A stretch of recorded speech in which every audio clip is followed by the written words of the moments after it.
언제나 필승! 네, 반갑습니다. 필승입니다. 반갑습니다. 자, 이번에 분석해드릴 기업은 동원개발입니다.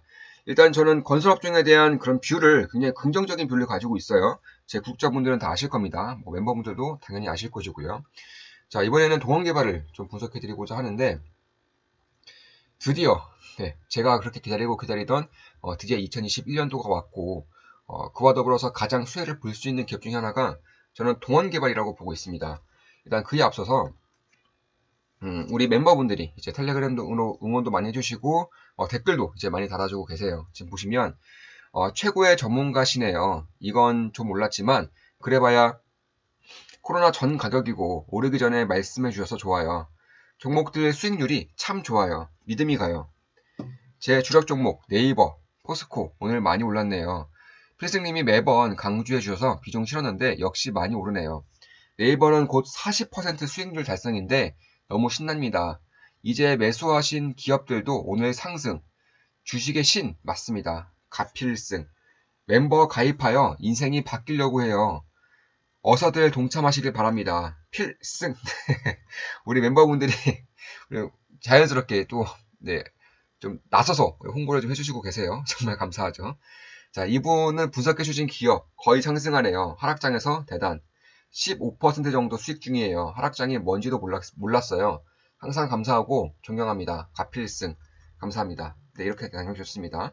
일단 최근에 분석해드린 기업들이 뭐 다 좋죠. 지금 보시면 뭐 비트코인부터 시작해가지고 클래시스, 뭐 로블록스, DLNC, BNK 금융지주, 하나손해보험, 로얄더치셀, 현대백화점, 뭐 DLNC, 메리츠화재 거의 다 좋습니다. 그러니까 이런 것들 ANLP, 뭐 GE까지 네, 다 좋은데 뭐 그 위에도 뭐 에어비앤비도 있고요. 뭐 CJ, CGV도 있고 제가 분석해드린 기업들이 뭐 전부 다 수익 중이긴 하죠. 전부 다 상승 중이고 저 역시나 이제 우리 멤버분들에게 매도를 밝히고 투자를 하고 있고 이제 내일 2주에 한 번씩 공개드리고 있죠. 내일 우리 좋은마음 기쁨당의 멤버분들에게 제 계좌를 이제 공개할 계획입니다.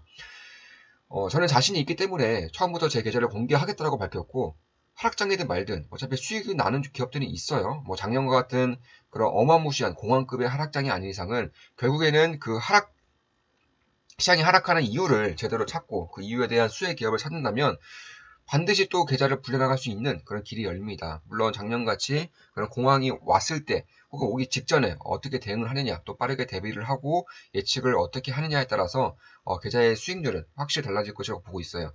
저 같은 경우는 조만간 시장의 변곡점이 꽤나 크게 발생할 수 있을 것이라고 보고 있습니다. 그러한 시기를 텔레그램방을 통해서 꾸준히 말씀드리고 있고 어떤 식으로 대비를 해야 되는지 어떤 식으로 대응해야 되는지까지 말씀을 드리고 있습니다. 내일 좋은마음 기쁨당의 멤버 전용으로 이제 라이브 진행할 예정이고 그때도 이제 한 번 더 말씀드릴 예정이고 포트폴리오 점검하고 기업 분석을 좀 해드리고자 합니다. 자, 일단 그에 앞서서 동원개발 같은 경우는 경상도에서는 1등 기업이죠. 네, 부산, 울산에서는 1등 기업이고 일단 지금 보시면 특징이 하나가 있어요. 제가 하나 살펴드리겠습니다.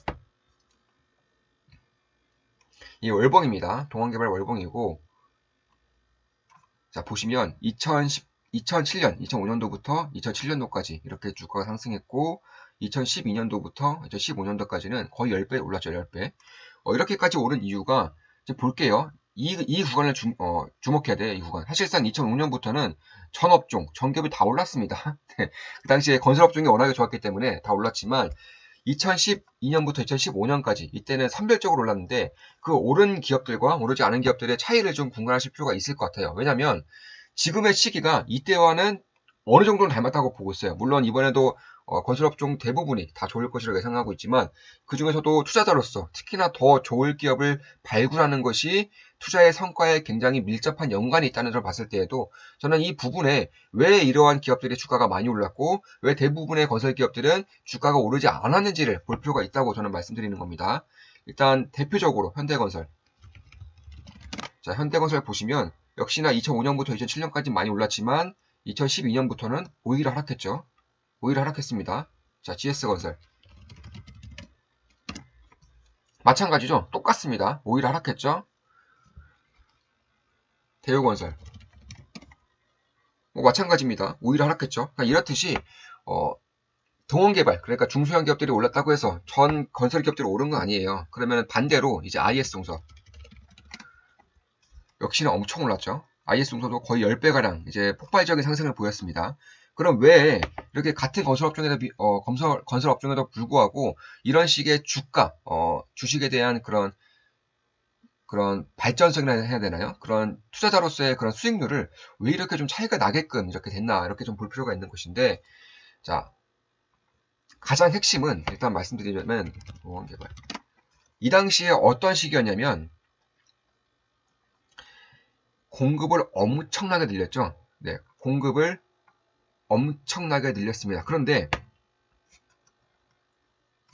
공급을 늘린 것뿐만 아니라 이 당시에 뭐가 있었냐면, 이 당시에 박근혜 정부였죠. 박근혜 정부가 이제 빚을 내서라도 집을 사라라고 하면서 공급을 아주 많이 이제 늘렸었습니다. 왜? 왜 그런데 공급이 증가했는데 왜 디벨로퍼 기업들, 그러니까 동원개발, IS동서 이런 기업들만 올랐느냐 하면은 일단 대부분의 기업들은 일단 해외 시장이 안 좋았어요. 네, 가장 첫 번째로 해외 시장이 안 좋았고 두 번째로 정부 주도로 하다 보면은 땅을 가지고 있느냐, 땅을 가지고 있지 않느냐에 따라서 영업이익률이 천차만별입니다. 천차만별. 그러니까 이번에도 이제 LH 사태가 있죠. 정부 주도로 이제 하다 보니까 신도시를 발표했고 그 신도시에 속하는 땅값들이 순식간에 천정부지로 오르는 경우가 있어요. 그때도 그랬고 이번에도 마찬가지입니다. 그러니까 땅을 보유하고 있느냐 보유하고 있지 않느냐에 따라서 엄청난 영업이익의 차이가 있다는 거예요. 디벨로퍼의 특징은 땅을 보유하고 있다는 것. 그리고 그 땅에서 아파트를 짓고 여러 건설을 하고 하면서 수익을 낸다는 점에서 가장 큰 차이가 있는 겁니다. 지금도 역시나 마찬가지죠. 이런 것을 봤을 때에는 결국 땅을 가지고 특히나 많이 가지고 있는 기업들에 대한 주가가 저는 더 좋을 것이라고 보고 있고 대표적으로 IS동서, 동원개발 그리고 DLNC도 이쪽에 대한 사업을 아주 공격적으로 진행하고 있다는 점을 봤을 때에는 저는 꽤나 좀 기대해 볼 만한 그런 수치가 있지 않을까 이렇게 보고 있습니다. 특히 이 동원개발 같은 경우는 굉장히 좀 독특해요. 하나 좀 살펴보자면 자, 건설업종의 대부분은 부채가 높습니다. 왜냐하면 이 건설, 주택, 아파트를 하나 짓는 데에도 어마무시한 돈이 드는 것이고 그 건설을 하기 전에 이제 어마무시한 차입을 하고 이제 진행하기 때문에 그런 것인데 자, 동원개발은 유명하죠. 예, 자체 현금으로만 사업을 하는 기업으로 유명합니다. 지금 보시면 부채 비율이 14%예요. 14%. 약간 15%죠. 이게 얼마나 대단한 거냐면 자, 대우건설 부채 비율이 273%, 현대건설 부채 비율이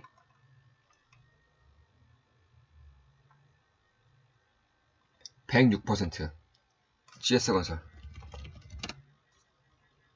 부채 비율이 218%, 그리고 중견기업 중에서는 가장 잘 나간다는 태양건설 역시나 487%. 그러면 이제 동원개발과 비슷한 이제 IS동서 같은 경우는 역시나 기본적으로 땅을 가지고 있기 때문에 이 부채 비율이 높은 편은 아니지만 그럼에도 불구하고 147%.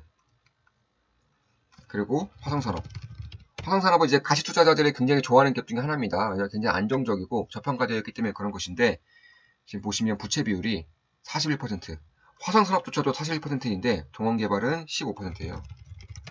제가 이제 여러 번 말씀드리고 있는데 이 금리의 상승을 반드시 좀 주목해야 되는 거예요. 금리의 상승. 대부분의 금리는 이 변동금리다. 변동금리.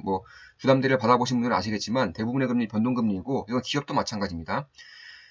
그러니까 부채 비율이 낮으면 낮을수록 앞으로의 그런 시장에 대한 여건이 점차 좋아진다는 거예요. 반대로 부채 비율이 높으면 금리의 상승으로 인해서 이자 비용이 많이 나가는 것이고 이자 비용이 증가하면 자연스럽게 실적은 악화될 수가 있다는 것이죠. 이런 것들을 항상 살펴보시면서 투자할 필요가 있어요. 지금같이 금리가 상승한다거나 유가가 상승한다거나 환율이 상승한다거나 이럴 때에는 훨씬 더 주목하면서 이 부분에 주목하면서 수혜를 받을 수 있는 기업들을 위주로 이제 포트폴리오를 재편하는 것이 훨씬 더 많은 도움이 됩니다. 이런 것들을 이제 우리 멤버분들에게 꾸준히 알려드리려고 노력을 하고 있고, 텔레그램방을 좀 보면, 자, 시장과 흐름 분석하시느라 너무 고생 많으셨겠어요. 꼭 몸 생각하시면서 분석하셨으면 좋겠어요. 항상 주시는 도움 감사드립니다. 언제나 필승! 네, 이렇게 좀 남겨주시고 계시고, 좀 많은 분들이 제게 좀 응원의 댓글을, 응원의 혹은 텔레그램을 좀 남겨주시고 계십니다. 선물도 좀 받았는데, 예, 갈비살, 네, 한우, 네, 한우 받았습니다. 한우. 얼마 전에 한우 받았고, 배 터지게 먹을 수 있을 것 같아요. 네, 800g의 소고기 한우를 받았고, 배 터지게 먹을 수 있을 것 같아요. 내일쯤? 내일이나 아마 다음 주 초쯤에 이제 배송이 올 것 같은데, 정말 감사한 마음입니다. 네, 정말 감사한 마음이에요. 이런 것을 보면 사실 굉장히 좀 큰 힘이 나죠. 네. 3월 10일 그리고 하락장에 오히려 수익을 받습니다. 다 필승님 덕분입니다. 네, 하락장에 오히려 수익을 보고 있죠. 너무 고맙습니다. 필승님 사랑합니다. 와 항상 감사드립니다. 잘 먹겠습니다. 새벽에 감동입니다. 참고로 이때 시간이 새벽 3, 40분 새벽 3, 40분이고 미국 증시가 열려있기 때문에 저 역시나 그리고 특히나 요즘 같은 경우에는 저는 시장의 변곡점이 곧 다가올 것이라고 보고 있기 때문에 매번 이제 좀 깊게 살피고는 있습니다. 자, 운명을 거슬렀으니 작은 보답이라도 받아주셔서 감사합니다. 항상 건강 잘 챙기시고 쉬엄쉬엄 하세요. 제가 더 감사드립니다. 감사합니다. 출근도 일찍 하시는데 푹 쉬세요. 제가 운명을 거스리겠네요. 필승님 아니었으면 점점 정말 끔찍합니다. 정말 이런 글을 보면은 성취감이 좀 느껴져요. 네, 확실히 성취감이 느껴지고 실제로 이분이 이제 계좌를 좀 보내주셨는데 참고로 좀 보시면 필승님 태어나주셔서 감사드립니다. 큰 절이라도 올리고 싶습니다. 마음만으로도 감사합니다. 감동이고 기분 좋습니다. 자러 가볼게요. 필승님도 쉬엄쉬엄 하세요. 제가 더 감사합니다. 필승! 예, 푹 쉬세요. 필승! 아참, 저 주식 초기 자금이 3천입니다. 3천. 필승님 만나서 단기간에 정말 빨리 풀었어요. 영상에 도움되실까요? 말씀드립니다. 네, 초기 자금이 3천만 원이신데 지금 얼마냐면 한번 보여드릴게요. 하지만 덕분에 많이 배우려고 노력하고 나름 하고 있습니다. 3월 10일 그리고 지금 이직 준비 중인데 게다가 하락장에 수익이라네요. 하락장에 수익. 네, 좋습니다. 일단 ST는 15% 수익 중이고 잔고 금액이 5,200입니다. 5,200이고 뭐 다른 것들도 뭐 2,100만 원, 뭐 15,000원, 12,000원 이거 한 주씩 들고 있나 보네요. 팔란티아도 마찬가지고 그러니까 초기 자금은 3,000인데 지금 이 계좌 자금만 얼마죠? 8,000 정도 되나요? 8,000? 7,000? 네, 7,000 이상이죠. 100% 이상 수익을 보신 거예요. 네, 이번 연도 들어서 100% 이상 수익을 보셨다고 보신 것이고, 저 역시나 좀 계좌를 꾸준히 불려가고 있고, 하락장이든 말든 네, 그 시장에 대한 그런 시대 흐름을 잘 읽어 나간다면 결국에는 기회를 잡을 수가 있게 되는 겁니다. 다 그렇게 되는 거예요. 그래서 그런 것을 봤을 때에도 충분한 대비를 하고 현명한 대응을 한다면 걱정할 것이 전혀 없다. 이렇게 꼭 말씀을 드리고 싶습니다. 네, 사실 필승님 글 읽으면서 SIC 반도체에 기대가 많아서요. SIC 반도체는 제가 여러 번 말씀드렸고 분석을 해드린 그런 업종 중에 하나입니다. 최근에 하락장에 떨어졌을 때 건설주를 팔고 ST를 샀습니다. 결과적으로 판단이 좋았네요. 종목이 좋으니 뭘 해도 이기는 느낌입니다. 덜덜. 그렇죠. 이제 기업을 분석할 때 저는 굉장히 깊이 분석하고 실제로 제가 직접 가보기도 하고 이번에 동원개발도 제가 잠시 후에 말씀드릴 것이지만 동원개발에 개발하고 있는 개발하려고 하는 부지를 저는 가봤어요. 네, 울산에 한 군데 가봤고 광주에도 한 군데 가봤습니다. 사실 저도 뭐 그렇고 뭐 적은 금액을 투자하는 건 아니기 때문에 이런 식으로 확신을 가질 수 있는 무언가가 중요하다고 보고 있어요. 그리고 이 확신을 가질 수 있는 가장 좋은 수단은 직접 가보는 것, 직접 해보는 것, 직접 먹어보는 것이라고 생각하고 있습니다. 그래서 해외 기업들 같은 경우에도 최대한 좀 이용해 보려고 노력을 하고 있고 네, 그렇게 하고 있습니다. 네, 사실 조금 너무 겁없이 해서 필승님 만나기 전에 손실이 컸습니다. 필승님께서 알려주신 저점 잡는 기법 사용해서 잘 매수를 할 수 있었어요. 가장 저점 아랫꼬리에서 정확히 100원 위에서 매수를 했습니다. 네, 좋습니다. 기술적 분석에 대한 기법도 저는 다 알려드리고 있고 텔레그램 방에서 꾸준히 좀 복습을 좀 해드리고 있기 때문에 그런 부분에 대한 그런 실력 향상을 저는 반드시 이룰 수 있을 것이라고 보고 있어요. 네, 가장 쉬운 것이고 네, 방금 다 삭제를 했습니다. 저는 이렇게 한번 소개를 해드리면 바로바로 삭제를 하고 컴퓨터에서 영구 삭제를 합니다. 그만큼 두 번 다시 뭐 다른 예를 들어서 음식점에서 뭐 재탕을 하는 것처럼 한 번 보여드린 자료를 한 번 더 보여드리는 경우는 없으니까 가장 최신의 것들만 이제 보여드린다고 생각하시면 될 것 같습니다. 네, 너무 많기 때문에 추진기호 추진 것이고 나머지는 또 다음에 또 이제 소개를 해드리겠습니다. 감사 인사를 이렇게 올리는 거예요. 자, 그럼 동원개발로 다시 돌아가겠습니다. 그렇기 때문에 자 지금은 어떻냐면은 일단 미분양이 가장 없죠. 미분양이 역대 최저치이고 분양 가격이 계속 올라요. 특히나 이제 주변 시세에 대비해서 이제 분양 가격을 90%까지 올릴 수 있도록 이제 정책에 대한 그런 수정 하나 내세우면서 확실히 좀 디벨로퍼 기업들 그리고 공격적으로 영업을 펼치고 있는 건설 기업들의 실적은 상당히 좋을 수밖에 없다. 저는 개인적으로 그렇게 보고 있고 그중에서 핵심 기업들을 어떻게 그리고 어디에서 잡아가느냐가 저는 핵심이라고 보고 있습니다. 따라서 분양가 그리고 분양률 전부 다 좋기 때문에 이쪽에 대한 수혜를 저는 꽤나 크게 볼 수 있지 않을까? 개인적으로는 그렇게 보고 있습니다. 특히 이제 올해 들어서는 경기도 광주부터 시작해서 참고로 이 경상도 기업이기 때문에 수도권에 대한 진출을 저는 굉장히 좀 의미 있게 보고 있어요. 의미 있게 보고 있고 얼마 전에 경기도 광주에서도 좀 갔다 왔었는데 사실 뭐 부산, 울산은 뭐 더 말해봤자 이만 아프고 특히 최근에는 이제 S-오일에 이제 울산 부지를 샀죠. 굉장히 핵심적인 위치를 좀 살 가능성이 높아 보이는 것이고 일단 저는 뭐 동원 개발을 여러 번 말씀드리고 있죠. 여러 번 분석해드리고 있고 그때에 대비해서 꽤나 크게 상승 중이고 저 역시나 중간중간 수익을 좀 많이 낸 기업들 중에 하나입니다.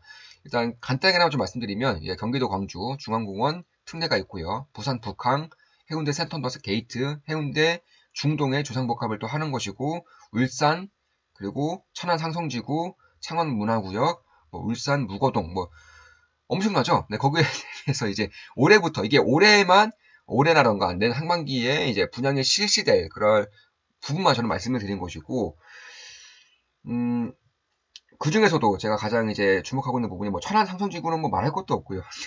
부산도 말할 것도 없지만, 일단, 올해 들어서는 실적이 더 좋아질 것으로 보고 있고요. 작년 대비해서 올해 같은 경우에도 영업이익이 70%가량 상승했어요. 영업이익이 70% 차량 상승했고 엄청나게 좋은 실적을 내준 겁니다. 당기순이익 기준으로 1,450억 정도의 이제 실적을 냈고 지금 보시면 2017년도 최후반기 때와 비슷해지고 있습니다. 참고로 2017년도에는 건설업황이 이제 건설기업 기준입니다. 건설기업 기준으로 건설업황이 하락세를 보이기 직전이라는 것이고 지금은 건설업황이 상승세를 보이기 직전이라는 점에서 같은 실적이지만 과연 이것을 같이 볼 필요가 있을까? 그러니까 밸류에이션을 같이 할 필요가 있을까? 똑같이 할 필요가 있을까라는 생각이 저는 들고 있는 거예요. 당기순이익 기준으로 1,450억 정도이고 시가총액은 4,700억 거기다가 현금손상산만 2천억 원 이상입니다. 뭐 대부분 3천억 원 이상을 보고 있지만 저는 이번에 좀 울산 지역을 좀 사게 된다면 아마 현금 비중이 많이 줄어들 것으로 보고 있기 때문에 2천억 원을 기준으로 보고 있어요. 다만 그럼에도 불구하고 시가총액은 4,700억 원에 당기순이익은 작년 기준으로 1,450억 원. 그럼 영업이익률이 낮냐? 뭐 ROE가 낮냐? 딱히 그런 것도 아니에요. 배당도 대략 한 4% 정도를 주고 있고 ROE 기준으로 11, 영업이익률 기준으로 20% 이상 나오고 있어요. 이게 왜 그런 거냐면 디벨로퍼에게 때문에 일단 가능한 것이고요. 특히나 사업성을 봤을 때 영업이익을 이제 크게 낼 수 없는 사업이 아니라면 동원개발은 사업을 애초에 진행하고 있지 않기 때문에 저는 이런 기업들을 굉장히 좋아해요. 그러니까 영업이익이 낮은 말든 물량 공세를 하는 기업보다는 뭐 DLNC, 동원개발처럼 사업성이 충분히 있는 그런 기업들 위주로 이제 투자하는 것을 좋아하기 때문에 역시나 동원개발과 DLNC를 좀 말씀을 드리고 있는 거예요. 그리고 그 다음으로 이제 뭐 울산에서도 아니면 천안 상성주기도 그렇고 뭐 경기도 광주, 울산 혁신도시에다 마찬가지인데 최근에 최근에 한 세 번 정도를 계속적으로 다녀오고 있습니다. 아무래도 동원개발에 좀 관심이 있다 보니까 그런 것이고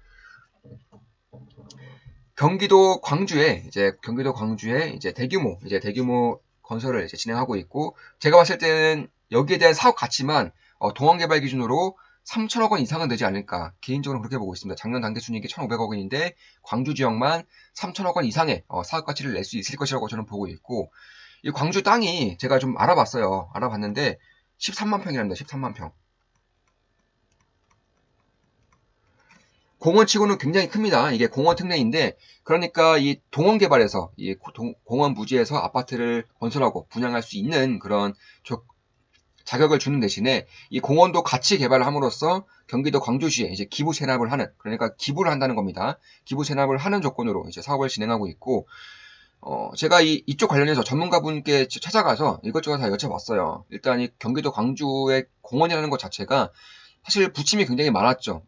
좌초된다, 아니면 실패할 것이다 이런 얘기가 많았었고 실제로 이 사업 자체가 땅 자체가 워낙에 거대하기 때문에 그런 말들이 굉장히 많았었습니다. 그런데 제가 듣기로는 올해 이제 이쪽에 대한 착공이 이제 진행될 수 있을 것이라는 얘기를 좀 들었었고, 물론 전문가분은 말이지만 아닐 수도 있어요. 제 모든 영상은 매수, 매도, 추천 리딩 절대 아닙니다. 예, 참고하시면 되겠습니다. 여기에 들어가는 시설들만 해도 뭐 미술관도 있고요. 뭐 장난 아닙니다. 뭐 온실도 있고, 뭐 학습관, 뭐 생활학습관입니다. 생태학습관도 있고, 뭐 관리사무소 이런 거 당연히 있고요. 뭐 도서관도 있고요. 도로도 있고요. 이런 것을 봤을 때에도 엄청난 규모인 것은 맞아요. 특히 보통 광주 지역이 보통 이제 분양을 하면 평당가가 1,400에서 1,500 왔다 갔다 합니다. 이것도 많이 오는 것이고 본래는 1,100, 1,200, 낮게는 800만 원대까지 있었습니다. 작년 기준으로. 그래서 1,400, 1,500인데 이 동원개발의 이제 평당가 가치가 현재 지금 1,900만 원을 오가고 있어요. 그러니까 이것도 아직 확정된 건 아니에요. 왜냐하면 분양이 진행되지 않았기 때문에. 이쪽에 대한 전문가분들의 얘기를 들었을 때에는 1,900만 원 내외로 책정이 될 것 같다. 많이 보시는 분들은 2,100만 원까지 보시더라고요. 2,100만 원은 사실 엄청나게 크게 뛴 겁니다. 그만큼 이 동원개발의 브랜드력이라던가 동원개발이 사업성이 없는 이제 구역을 애초에 안 하기 때문에 이런 압도적인 그런 것들을 좀 보지 않았나 이렇게 보고 있고, 결국 착공 예정 시기가 일단 공개적으로 나온 것은 뭐 올해 6월 정도로 보고 있는데, 늦어도 저 같은 경우는 늦어도 올해 안에는 착공될 것이라는 얘기를 좀 들었습니다. 그만큼 실적에 대한 가시화가 점차 진행되는 것이죠. 그 외에도 이제 울산 지역 같은 경우도 제가 이쪽도 한번 다녀왔어요. 울산 지역으로 좀 다녀왔는데 여기가 어느 구역이냐면, 자, 일단 문수로 1차와 2차 아파트 사이에 있습니다. 문수로 1차와 2차 아파트 사이에 있고, 여기에 이제 사이에 있는 땅을 이제 SO일의 사택 땅을 이제 매입을 한 거예요. 그런데 이때 지어진 아파트가 지금 평당가가 지금 얼마냐? 3,000에서 3,500입니다. 3,000에서 3,500. 엄청나죠? 3,000에서 3,500이라는 것은 거의 뭐 성남이라던가 하남 뭐 이 정도 수준입니다. 수도권에서도 꽤나 노른자 땅을 가지고 있는 그런 성남이라던가 하남의 신규 아파트 수준이에요. 신규 아파트 수준이고 2003년대에 지어진 이 아파트의 평당가가 굉장히 높다는 것을 볼 수가 있는 것인데, 가장 큰 이유 중에 하나가 일단 울산에서는 가장 개발되어 있고요. 학구열이 가장 높습니다. 울산의 대치동이라고 생각하시면 되는 거예요.